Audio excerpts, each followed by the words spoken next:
Assalamualaikum warahmatullahi wabarakatuh. Halo semuanya, perkenalkan nama saya Khiranisa dengan NIM 24014120003. Video ini saya buat untuk memenuhi tugas mata kuliah Inovasi Pembelajaran Digital dengan dosen pengampu Bapak Fitra Alansori SPD MPD. Pada kesempatan ini saya akan menjelaskan materi anatomi kulit, khususnya reseptor pada kulit, dengan memanfaatkan media pembelajaran digital melalui website Assembler Edu. Kulit merupakan organ terluar tubuh manusia yang memiliki banyak fungsi. Selain sebagai pelindung, kulit juga berfungsi sebagai alat indera peraba. Di dalam kulit terdapat reseptor yang menerima rangsangan dari lingkungan, kemudian meneruskannya ke otak. Sebelum masuk ke materi, bagaimana sih cara menggunakan Assembler Edu? Nah, pertama kita masuk ke Google Chrome, kemudian kita ketik di kolom pencarian Assembler Edu. Setelah itu kita masuk ke websitenya. Nah, setelah masuk ke halaman utama, kita ketik di kolom pencarian anatomi kulit. Lalu akan muncul model anatomi kulit dalam bentuk 3D. Di sini kita bisa memilih bagian mana yang akan kita jelaskan. Di sini bisa kita lihat ada beberapa bagian yang memiliki ikon huruf I. Jika ikon ini diklik, maka akan muncul penjelasan singkat tentang bagian yang ditunjuk oleh anak panah ini. Namun perlu kita ketahui bahwa tidak semua gambar yang ada di Assembler Edu ini memiliki fitur ini. Ada beberapa gambar yang tidak memiliki fitur ini. Selanjutnya kita masuk ke materi. Yang pertama ada ujung saraf. Ujung saraf merupakan reseptor sensorik bebas yang tersebar di seluruh kulit, berfungsi untuk mendeteksi rangsangan seperti nyeri, panas, dan dingin.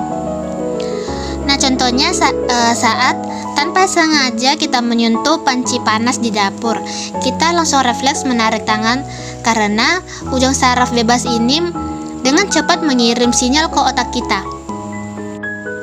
Selanjutnya ada korpus rufni. Korpus rufni merupakan reseptor yang paling peka terhadap tekanan dan peragangan kulit, berperan dalam mendeteksi sentuhan yang bertahan lama dan perubahan bentuk kulit. Misalnya saat kita membawa tas yang agak berat dalam waktu yang lama, kulit terasa tertarik dan tidak nyaman. Itu karena korpus rufni sedang bekerja. Selanjutnya ada korpus Meissner. Terletak di lapisan atas, terutama di ujung jari dan bibir, berfungsi untuk merasakan sentuhan ringan dan getaran halus. Misalnya saat kita meraba kain yang lembut, membuka halaman buku, atau menyentuh layar ponsel. Korpus Meissner membantu kita membedakan halus dan licinnya permukaan. Selanjutnya ada jaringan pengikat. Jaringan pengikat ini menyusun sebagian besar dermis dan berfungsi memberikan kekuatan, elastisitas, serta tempat melekatnya pembuluh darah dan saraf. Seperti yang kita ketahui, jaringan pengikat ini berfungsi memberikan kekuatan dan elastisitas pada kulit, sehingga kulit kita ini tidak mudah robek dan bisa kembali ke bentuk semula. Contohnya, saat kulit kita ini ditekan atau ditarik, seperti ketika kita mencubit kulit lengan kita. Kulit bisa kembali normal karena peran jaringan pengikat. Selanjutnya ada rambut. Merupakan struktur yang tumbuh dari folikel rambut di dermis, berfungsi sebagai pelindung kulit dan membantu mendeteksi rangsangan mekanis ringan. Contohnya saat ada angin atau serangga kecil yang menyentuh rambut, kita bisa langsung merasakannya meskipun sentuhannya itu sangat halus, karena di sekitar akar rambut terdapat saraf. Selanjutnya ada korpus Krauss. Korpus Krauss merupakan reseptor yang sensitif terhadap suhu dingin. Biasanya terdapat di daerah mukosa dan kulit sensitif. Reseptor ini berfungsi merasakan suhu dingin. Jadi saat kita memegang botol minuman dari kulkas atau mencuci tangan dengan air dingin, sensasi dingin itu langsung terasa karena reseptor ini sedang bekerja. Selanjutnya ada lempeng Merkel.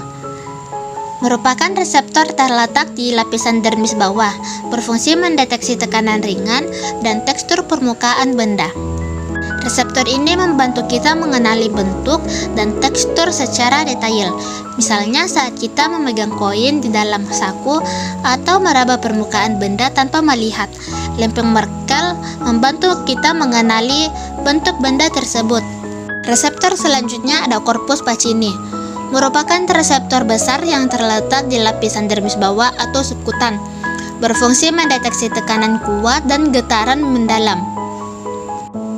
Contohnya saat ponsel bergetar di tangan atau kita menggunakan alat pijit elektrik. Korpus Pacini ini berperan merasakan getaran tersebut. Selanjutnya yang terakhir ini ada saraf, menghubungkan reseptor kulit dengan sistem saraf pusat sehingga tubuh dapat merespon rangsangan dari luar. Seperti yang dijelaskan tadi, saraf ini berfungsi menghubungkan reseptor kulit dan dengan sistem saraf pusat, yaitu otak dan sumsum tulang belakang. Jadi saat kita menyentuh benda panas atau tajam, reseptor kulit menerima rangsangan, lalu saraf segera mengirim sinyal ke otak, sehingga tubuh kita itu merespon dengan cepat, seperti menarik tangan atau menghindar. Kulit bukan hanya berfungsi sebagai pelindung tubuh, tetapi juga sebagai alat indera yang sangat kompleks. Reseptor, saraf, jaringan pengikat, dan rambut saling bekerja sama agar tubuh mampu merespon rangsangan dari lingkungan. Penggunaan media digital seperti Assembler Edu ini membantu pembelajaran anatomi kulit menjadi lebih visual, interaktif, dan mudah dipahami. Semoga penjelasan ini dapat menambah pemahaman kita mengenai pentingnya peran kulit dalam kehidupan sehari-hari. Sekian dari penjelasan saya, terima kasih atas perhatiannya. Wassalamualaikum warahmatullahi wabarakatuh.